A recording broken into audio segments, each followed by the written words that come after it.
వేదికను అలంకరించిన పెద్దలు పూజ్యులు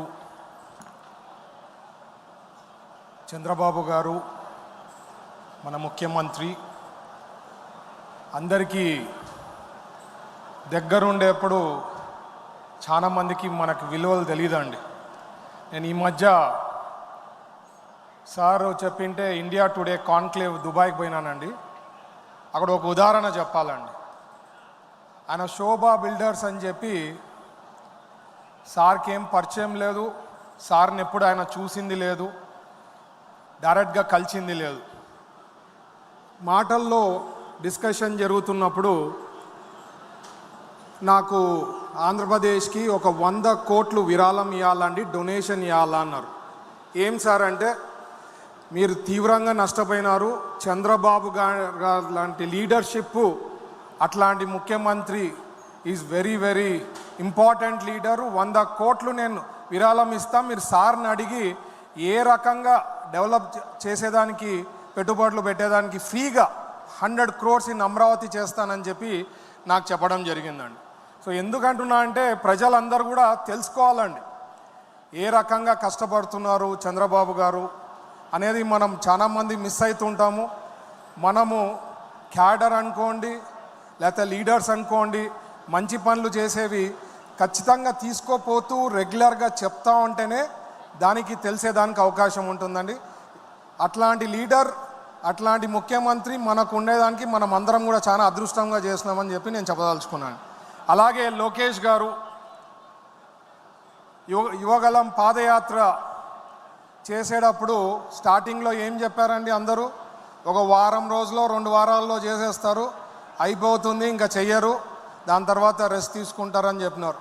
పట్టుదలతో దాదాపు 3000 కిలోమీటర్ల పైన ఆయన పాదయాత్ర చేయడం, కలిసిపోవడం, ప్రజల్లో ఏం ఇష్యూస్ ఉన్నాయో తెలుసుకోవడం, ఒక ఫుల్ మోల్డ్ అయిపోతారండి. అట్లాంటి బాధలన్నీ ఫేస్ చేసినప్పుడు, కష్టాలన్నీ చూసినప్పుడు ఫుల్గా మోల్డ్ అయిపోతారు.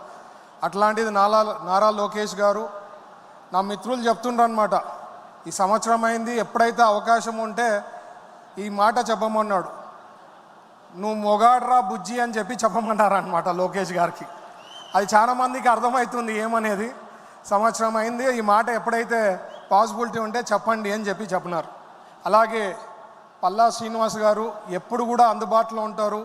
ఫోన్ చేసినప్పుడు అంతా కూడా ఒకవేళ మిస్ కాల్ ఉన్నా రిటర్న్ చేసి అందుబాటులో ఉండేదానికి పల్లా శ్రీనివాస్ గారికి, వేదికలను అలంకరించిన సహచర మంత్రివర్యులు, తర్వాత మిత్రులు, ఎమ్మెల్యేలు, ఎమ్మెల్సీలు, కార్పొరేషన్ చైర్మన్స్ అందరికీ నా నమస్కారాలండి. ఇక్కడ విచ్చేసిన ముఖ్యంగా తెలుగుదేశం పార్టీ కుటుంబ సభ్యులకి అందరికీ నా నమస్కారాలండి. Good afternoon. ముఖ్యంగా మనకి 1 yearలో మన ప్రభుత్వం వచ్చిన తర్వాత చాలామందిని యాజ్ అన్ ఇండస్ట్రీస్ మినిస్టర్గా నేను చాలామందిని కలుస్తుంటానండి. కలిసినప్పుడు కొన్ని వాళ్ళు చెప్పిన బాధలు మీకు కూడా తెలియాలి కదా, నాకు ఒకటి చెప్తే తెలియదు, ప్రజలకు కూడా తెలియాలా ఏమనేది. వాళ్ళు ఏమంటుండ్రంటే, ఫార్ ఈస్ట్లో ఆ కియాలో మీకు తెలుసు కానీ అనంతపూర్లో కియా ఫ్యాక్టరీలో ఇష్యూ అయిన తర్వాత అక్కడ ఫార్ ఈస్ట్ కంట్రీస్లో అసోసియేషన్స్ అందరు కూడా ఒక నిర్ణయం తీసుకున్నారంట, ఎక్కడన్నా పెట్టండి పెట్టుబడులు, ఆంధ్రప్రదేశ్ రాష్ట్రంలో పెట్టద్దని చెప్పి ప్రీవియస్ ప్రభుత్వంలో వాళ్ళ చేసిన డిస్ట్రక్షన్ నుంచి, వాళ్ళ చేసిన విధానం నుంచి మొత్తం ఫార్ ఈస్ట్లో బ్లాక్ లిస్ట్ చేసి పెట్టినారండి మన ఆంధ్రప్రదేశ్ని. ఇది సత్యం అండి, ఎందుకంటే వాళ్ళు వచ్చి చెప్తున్నప్పుడు వాళ్ళ బాధలు వింటుంటాం. అలాగే ఇంకొకళ్ళు ఏం చెప్పారంటే, సార్ మేము మా ఇండిపెండెన్స్ చూసామో లేదో కానీ మాకు రియల్ ఇండిపెండెన్స్ వచ్చినట్లు ఉంది సార్, మాకు మీ ప్రభుత్వం వచ్చిన తర్వాత అని చెప్పి కొంతమంది బిజినెస్ పీపుల్ చెప్పేవాళ్ళు. అలాగే లాస్ట్ టైము ప్రభుత్వంలో వాళ్ళు ముఖ్యమంత్రి గారు కానీ వాళ్ళ విధానం ఎట్లుండేదంటే, ఒకవేళ ఎవరి దగ్గరైనా ఇండస్ట్రియలిస్టులు వస్తే మనము ప్రోటోకాల్ వదిలేసి ఎయిర్పోర్ట్ ఉంటే ఎయిర్పోర్ట్ దగ్గర పోవాలా, వాళ్ళు ల్యాండ్ అవుతున్నారంటే ఇంకెక్కడైనా ఉంటే పోయి వాళ్ళని వెల్కమ్ చెప్పమని చెప్పి మనము మన స్టైల్లో ఉంటుంది. ఆయన ఏమంటాడంటే, నేనేంది బొకేలు ఇచ్చేది, నేనేంది సన్మానం చేసేది, వాళ్ళకి ఇష్టం ఉంటే వాళ్ళు రామని వాళ్ళు వచ్చి పెట్టుబడులు పెడతారు, కానీ మేమేం చేసే పని లేదు వాళ్ళకి అని చెప్పి ఆ తీరు ఉండేదన్నమాట. అలాగే ఇంకొకటి ఏమంటే అండి, లాస్ట్ టైము ప్రభుత్వంలో ఒక కంపెనీ పెట్టడం జరిగింది. ఆ పేరు చెప్పదలుచుకోలేదు నేను. వాళ్ళకి మనకి ఇప్పుడు పెట్టేటప్పుడు ఏ రకంగా రాయితీలు కావాలా, లేకపోతే ఏ రకంగా బెనిఫిట్స్ కావాలని చెప్పి మనం ఇస్తాం, వాళ్ళతో మాట్లాడి డిసిషన్స్ తీసుకుంటాం. అట్లా కాదు, లాస్ట్ టైం ప్రభుత్వంలో ఆయన పెట్టుబడులు పెట్టేదానికి ఆయనకి ఏదేది వర్తించదో అది జీవో ఇవ్వడం అనమాట. ఆయన ఇప్పుడు లబోదిబో కొట్టుకుంటున్నాడు వచ్చి, సార్ మేము పెట్టాము కంపెనీని, మాకు ఏమీ యూస్ఫుల్ లేదు, బెనిఫిట్స్ జీవో ఇచ్చారు, పవర్ సబ్సిడీ ఇచ్చినారు, నాకు క్యాప్టివ్ ఇంటెన్సీ ఉంది, లోకల్ జిఎస్టీ రియంబర్స్ చేస్తా అన్నారు, నేను లోకల్లో జిఎస్టీ రియంబర్స్ చేసే పరిస్థితి మాకు ఉన్నది, ఎందుకంటే మేము ఎక్కువ శాతం ఆంధ్రప్రదేశ్ కాకుండా వేరే కంట్రీస్కి వేరే స్టేట్స్కి ఎక్స్పోర్ట్ చేయడం జరుగుతుంది అని చెప్పినాడు. అంటే వాళ్ళ తీరు మ్యానుఫ్యాక్చరర్స్కి, బిజినెస్ పీపుల్కి అసలు వాళ్ళకి ఏ రకంగా హెల్ప్ చేయాలనే ఉద్దేశం మాత్రం ప్రీవియస్ గవర్నమెంట్కి లేనే లేదండి. అది ఒక ఉదాహరణ చెప్తున్నాను. తర్వాత పాలసీ, ప్రీవియస్ గవర్నమెంట్లో పాలసీ గైడ్లైన్ పాలసీ రిలీజ్ చేయడం జరిగిందండి, టెక్స్టైల్ పాలసీ. ఆ టెక్స్టైల్ పాలసీ ఇచ్చిన తర్వాత గైడ్లైన్స్ ఇవ్వలేదు, ఎట్లా చేయాలా ఏం చేయాలా. అంటే కొత్త కారు మీకు గిఫ్ట్ చేస్తాడు, దాని తాళం మాత్రం వాళ్ళు ఇయ్యరనమాట. ఆ గైడ్లైన్స్ కూడా మా ప్రభుత్వం వచ్చిన తర్వాత చంద్రబాబు గారు రివ్యూ చేసిన తర్వాత గైడ్లైన్స్ ఇవ్వడం జరిగింది. ఇది వాళ్ళ తీరు అనమాట. లాస్ట్ ప్రభుత్వం ఉండే తీరు అంత ఘోరంగా ఇండస్ట్రీస్ని, అంటే వాళ్ళకు పోర్ట్ఫోలియోలో అసలు ఇండస్ట్రీ పోర్ట్ఫోలియోనే ఉందనేది వాళ్ళు మర్చిపోయినరు అనమాట. ఇదే కాకుండా last time EDB, economic development board అనేది ఒకటి ఉండింది. మన హయాంలో 2014 నుంచి 19లో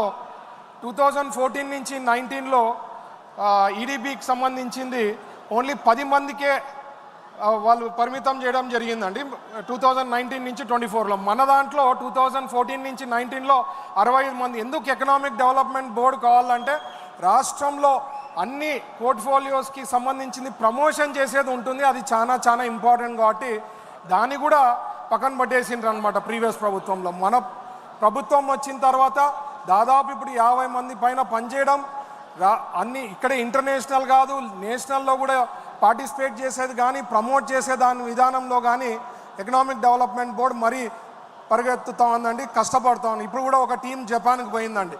సో ఇట్లా ప్రీవియస్ ప్రభుత్వం సర్వనాశనం చేసి పెట్టింది. మన ప్రభుత్వం వచ్చిన తర్వాత పాలసీస్ తేవడం జరిగిందండి. అన్ని పాలసీసు గైడ్లైన్స్కి కూడా ఇంపార్టెంట్. ఉట్టి పాలసీస్ రిలీజ్ చేసినట్లు కాకుండా మనం పాలసీస్తో పాటు గైడ్లైన్స్ కూడా ఇవ్వడం జరిగింది. అలాగే మన ముఖ్యమంత్రి గారు చంద్రబాబు గారు ఎప్పుడు కూడా స్పీడ్ ఆఫ్ డూయింగ్ బిజినెస్ అని చెప్పి క్యాప్షన్ చెప్పడం జరిగింది. Speed of doing business, speed of doing things అని. ఎందుకంటే ఒక ప్రాజెక్ట్ ఏదన్నా పెట్టాలా 3 నెలలనో 6 నెలల్లో ఒకవేళ స్పీడ్ తగ్గిందనుకోండి, పొరపాటున 1 సంవత్సరం 2 సంవత్సరాలు పోయిందనుకో వడ్డీనే కొన్ని కోట్లు అవుతుందండి. ఫర్ ఎగ్జాంపుల్ మా కర్నూలులో శ్రీరాజ్ స్టీల్ది ఏదైతే 2014 నుంచి 19 వరకు మనం ఇచ్చిండే హామీలు చెప్పిండే అవి నెరవేర్చక దాదాపు 2-3 ఏండ్లు ప్రాజెక్టు డిలే కావడంతో కొన్ని కోట్లు వాళ్ళకి ఎక్స్ట్రా కావడం జరిగింది. అందుకనే మన ప్రభుత్వం వచ్చిన తర్వాత speed of doing business, speed of doing things అని చెప్పి మనం క్యాప్షన్ పెట్టుకున్నాం. దాని తగ్గట్టుగా పని చేయాలా అని చెప్పి ఆదేశాలు ఇవ్వడం జరిగింది. అదే కాకుండా లెస్ దెన్ 1 ఇయర్లో అండి 9,40,40,000 కోట్లు పెట్టుబడులు రావడం జరిగిందండి. 9,40,000 crores. ఇవన్నీ మామూలుగా ఏదన్నా గవర్నమెంట్ ఒక 5 ఏళ్లలో 3 లక్షల నుంచి 4 లక్షల కోట్లు కానీ చేస్తే అది సూపర్ గవర్నమెంట్ అంటారు, అది చాలా బాగా చేసినారు అంటారు. మేము సంవత్సరం తిరగకుండా ముందే దాదాపు 9,40,000 కోట్లు క్యాబినెట్లు కానీ ఎస్ఐపిబి కానీ ఎస్ఐపిసిలో క్లియర్ అయ్యి అవి రెడీ ఉన్నాయి.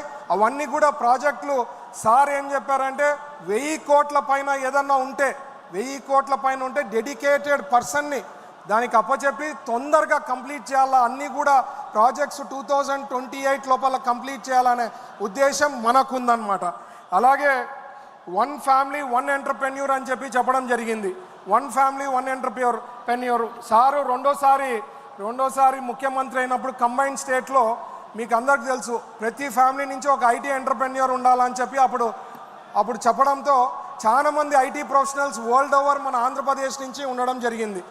ఇప్పుడు మనకు వచ్చి 1 ఫ్యామిలీ 1 ఎంటర్ప్రెన్యూర్ అనేది ఉద్దేశంతో 175 నియోజకవర్గాలలో ఎంఎస్ఎంఈ పార్క్స్ కూడా ఏర్పాటు చేయాలని చెప్పి ప్లాన్ చేయడం జరిగింది. దాని తగ్గట్టుగా ఈ మధ్యనే 11 ఇనాగ్రేట్ చేయడం జరిగింది. ఇంకా 39 ఫౌండేషన్ స్టోన్ వేయడం జరిగిందండి.